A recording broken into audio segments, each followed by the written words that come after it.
So yun boss, ganito po ang pag-a-assemble ng inyong toy can. So ayan, hawakan nyo po ng ganito. At dahan-dahan nyo lang po ilagay yung chamber.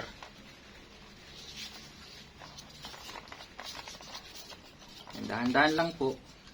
Plastic lang po ito, paalala ko po sa inyo. Hindi po ito bakal. Ayan, dahan-dahan lang po habang pinapantay nyo. Hawakan nyo po dito sa may part na ito, hawakan nyo po ng medyo mahigpit. Ayan. Silipin nyo po ng ganyan kung pantay na. Ayan. At meron po yan ditong wire, connector. Ito po. Susuksok nyo lang po yan. Ayan. Suksok nyo po. Atras-atras nyo lang ng ganyan. At sinad nyo na po ang barrel. Ito po yung barrel. Hawakan nyo dito sa may part na to at is suksok nyo po dito sa butas. Ikutin nyo po ng mahigpit. Ayan. Mahigpit po. Ito po yung magazine. Sa paglalagay po ng magazine, itutulak nyo po ng ganun. Tumunog po yung lock. At yung scope naman po, meron po yan. Wait lang po, nalaglag.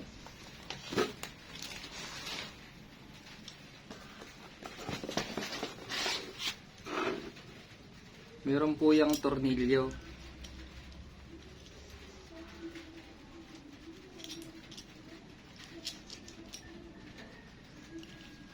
Yung ito po palang tornilyo, ang scope po pala natin, dahan-dahan nyo lang po yan tatanggalan ng tornilyo, kasi po pag nalaglag yung tornilyo at nawala, mahirapan po kayo. Yan. Ilalagay nyo po ito dito po sa pinakahuling guhit. Yan. Yan po, yung tornilyo po dito dalawa. Luwagan nyo po para pumasok. Pero tansyahin nyo po at baka halimbawa malaglag, sayang naman yung tornilyo, di nyo mahanap.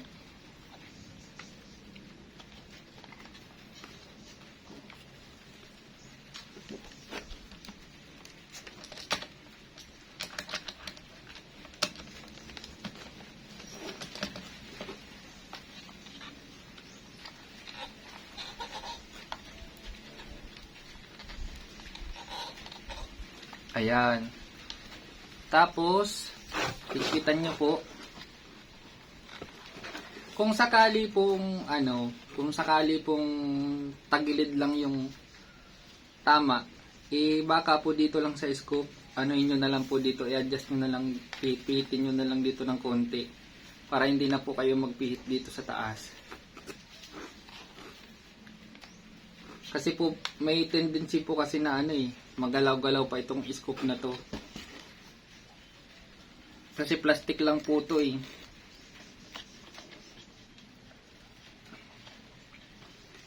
Ang battery po pala nito nandito sa ilalim.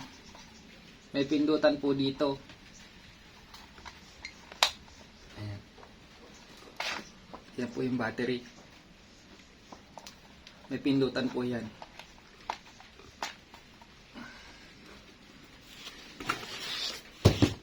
Dito naman po sa ating butane canister, sa butane canister po tayo, i-atras nyo po ito. Atras, hawakan nyo po itong needle. Hahawakan nyo po itong needle na ito para po hindi sumama dito sa butane canister. Yan. Ganun lang po ang pagtanggal. Sa pagbalik naman po, yung needle po, pagtanggal naman po niyan, hugutin nyo lang po ng ganon. Ayan. Halimbawa po, nabarahan po yung needle ninyo, nabarahan. Ganito lang po ang gagawin ninyo. Pababa po yung fluid, tapos pag ganon ninyo lang po. Yun o, pagbarado. Tapos linisan nyo po. mahalata nyo po yan na barado po yung needle ninyo. Mahina po yung putok. Sa pagbabalik po, ganun din po, i-press nyo lang po ito. Dahan-dahan lang po. Yun. At itutulak nyo po ng konti, ganito. Yun. Yan lang po. Sa pagkakasa po nito, tanggalin ko lang po yung magazine kasi po may bala. Sa pagkakasa po nito, ganito. Dito po yung kamay ninyo. Ayan. Yan yung kamay ninyo. Kasan nyo po ng ganyan. Bilang po kayo ng 10 seconds po. Minimum 10 seconds. 5, 4, 3, 2, 1. Tapos itutulak nyo po ng daliri. Kaano po, hinalakin nyo po ng medyo malakas-lakas. Yun. Para po pumasok yung bala doon. Ayun. Kung halimbawa man po, nabara po yung bala, bumara po. Mahalata nyo po yun kasi po ito po hindi nakasagad. Ayan. Nakaganyan po. Kung mangyari man pong bumara po yung bala, tatanggalin nyo po yung magazine. Diba, nakalagay po bumara yung, tanggalin nyo po yung magazine kasi po, kapag hindi nyo po tinanggal yung magazine, pag pinasa nyo po yun ulit, pag binalik nyo po yun, lalabas po ulit yung bala dun sa magazine, magbabara po talaga yun, magpapatong-patong po yung bala doon sa loob. Kaya po tatanggalin nyo po itong magazine kasi po baka magdalawa yung, pero hindi pa naman po nangyayari sa akin na dalawa po yung pumapasok na bala. Ayan po. Dapat po tandaan nyo po ito laging nakasagad. Pag hindi po siya nakasagad, wag nyo pong ipuputok. Wag nyo pong ipuputok pag hindi siya nakasagad. Dapat po nakasagad yan. Para po ay yung bala, ganonin nyo na lang po para malaglag. Or kung ano po, kung nandun na sa loob, kasi po may magnet yan dyan sa loob, tsaka may o-ring yan dyan sa loob, naglalak po dyan yung bala. Paputokin nyo na lang po doon. Meron po pala yan ditong ayan, meron yan ditong safety switch, na kapag sinis nyo po yan, hindi po yan mag-ignite. Kung may mga bata man po na kinuha, tanggalin nyo po yung fluid para hindi po nila papaputok.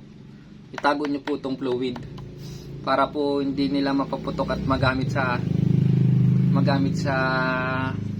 hindi pwede.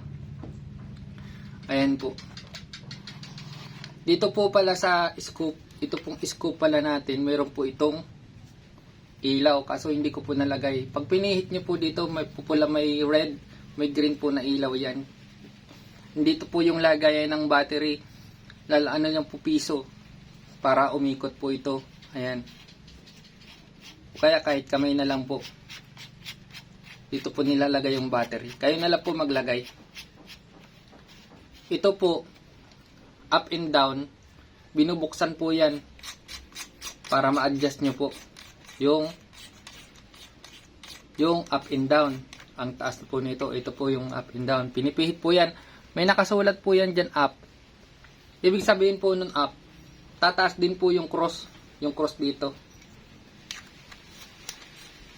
Dito naman po sa kabila, ito pong gilid, left and right. May nakasulat po ditong left. Pag pinihit nyo po papunta dun sa left, kakaliwa din po yung cross. Ano lang po ito mga boss, halimbawa, ganito kalayo, yung dun sa bilog, sa target nyo.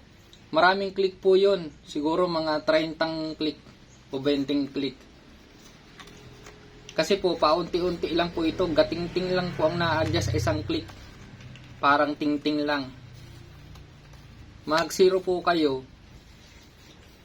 Mga 10 meters lang po ang pagsiruhan nyo. Para hindi po kayo mahirapan. So yun lang po mga boss. Sana po nakakuha po kayo ng idea. Paalala ko po, plastic lang po ang laruan natin, hindi po ito bakal. Hindi, lagi po 10 seconds, 10 seconds po ang pagkakasat, pagkakarga ng butane, 10 seconds po yan. Pag 5 seconds po, mahina po yan. Huwag po kayong magtataka kung mahina po ito kasi po pag konti lang po yung naikarga yung butane, mahina po yan. Kung gusto nyo pong mas malakas, pwede po mas matagal. Wala pong problema, 15 seconds po. Mas malakas po yun. Mas malayo rin po ang abot nyo.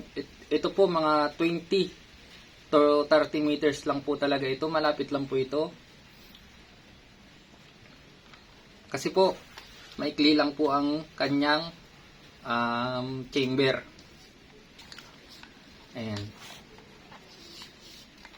Ito po yung ating Gel Blaster Butane Powered Toy Gun. Maraming salamat po, boss. Salamat po sa pag-abil. Thank you.